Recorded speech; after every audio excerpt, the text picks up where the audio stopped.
स्वागत है। मैं हूं चंद्रशेखर धरनी। हरियाणा के मुख्यमंत्री के राजनीतिक सचिव तरुण भंडारी हमारे साथ मौजूद हैं, बातचीत करेंगे। भंडारी जी, स्वागत है पंजाब केसरी में। धन्यवाद जी।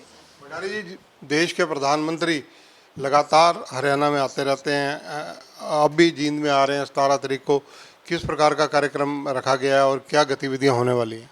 बिल्कुल, 17 जुलाई का दिन एक ऐतिहासिक दिन, हरियाणा के इतिहास में एक नया पन्ना लिखा जाएगा, जिस दिन हमारे यशस्वी प्रधानमंत्री हाइड्रोजन ट्रेन यहाँ से चलाएंगे। और ये प्रधानमंत्री जी का स्नेह प्यार हरियाणा की जनता के प्रति है कि उन्होंने कोई भी शुरुआत करी वो हरियाणा से करी। अगर बेटी बचाओ बेटी पढ़ाओ का अभियान चला तो वो भी हरियाणा से चला। उन्होंने जब अपने प्रधानमंत्री बनने का जो कैंपेन स्टार्ट करा था वो भी हरियाणा से किया था, और हाइड्रोजन ट्रेन भी आज हरियाणा से ही चल रही है और इनका विशेष प्रेम है। और हम बड़े खुशकिस्मत हैं जो कि हमें प्रधानमंत्री जी का प्रेम हमेशा मिलता है।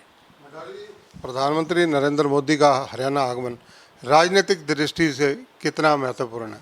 बिल्कुल, राजनीतिक दृष्टि से मैं बताता हूं कि भारतीय जनता पार्टी का शीर्ष नेतृत्व जब से प्रधानमंत्री जी प्रधानमंत्री बने हैं 12 वर्ष हो गए, लगातार जनहित के कार्य कर रहे हैं।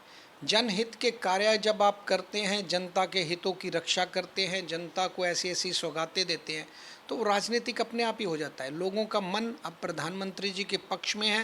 और ये मुझे लगता है कि जितना काम प्रधानमंत्री जी ने कर दिया, अगले आने वाले 25-30 वर्ष भारतीय जनता पार्टी का ही शासन देश और प्रदेशों में रहेगा। कांग्रेस के नेता प्रतिपक्ष भूपेंद्र सिंह हुड्डा, उनकी एक प्रतिक्रिया आई है। उन्होंने कहा है कि भले ही हाइड्रोजन ट्रेन बीजेपी चलवा रही हो, लेकिन ये रेलवे लाइन तो वही है जो हमने बिछाई थी। ये बड़ा हास्यपद बयान है।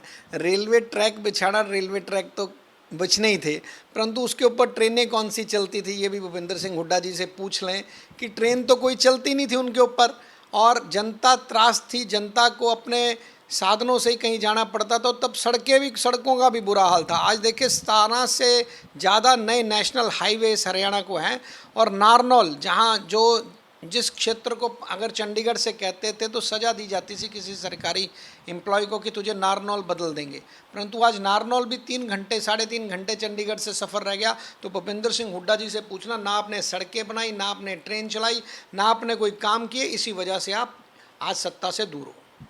कांग्रेस के नए प्रभारी संजय दत्त पिछले दिनों यहाँ आए थे और मीटिंगों के दौर चले। रणदीप सिंह सुरजेवाला, कुमारी शैलजा और हुड्डा साहब के आपस में जो वायरल हो रही हैं सोशल मीडिया पर चीज़ें, वो हो सकता है आपने भी देखी हो। कटाक्ष चलते रहे, आपसी टांग खिंचाई चलती रही। ऐसा है, कई आए प्रभारी, कई चले गए।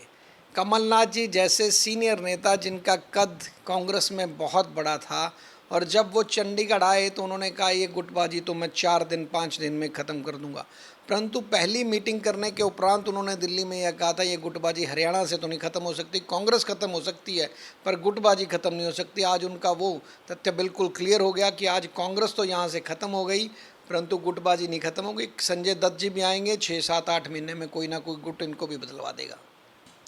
भंडारी साहब, हरियाणा के मुख्यमंत्री नायब सिंह सैनी जनसंपर्क अभियान के दौरान या निवास पर होते हुए पब्लिक डीलिंग उनकी बहुत ज़्यादा है, लोग उनसे बहुत मिलते जुलते रहते हैं, इस बारे में आपकी क्या राय है? बिल्कुल, हमारे मुख्यमंत्री श्री नायब सिंह सैनी जी लगातार जनता के बीच में रहते हैं, और 20-20 घंटे कार्य करने वाले मुख्यमंत्री पहले ऐसे मुख्यमंत्री बने। और उन्होंने इतना अनेक काम किए हैं कि सुबह जनता से मिलते हैं, लोगों के काम पूछते हैं और उसी टाइम उनका समाधान भी करते हैं। और ये मुख्यमंत्री की छवि ऐसी बन गई कि हम जो उन्होंने कहा था कि 24 घंटे मेरा मुख्यमंत्री आवास आपके लिए खुला है, वो जनता को सच नज़र आ रहा है। धन्यवाद तरुण भंडारी जी। तो ये हैं तरुण भंडारी।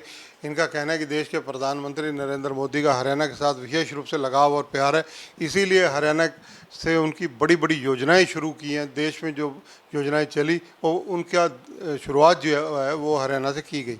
कैमरामैन संजय सिंह के साथ चंद्रशेखर धरनी, पंजाब केसरी टीवी, चंडीगढ़। हमसे जुड़े रहने के लिए हमारे YouTube चैनल को सब्सक्राइब करें और नई वीडियो की नोटिफिकेशन के लिए बेल आइकॉन को दबाएं। अगर आप ये वीडियो Facebook पर देख रहे हैं तो लाइक जरूर करें और ज्यादा से ज्यादा शेयर करें। धन्यवाद।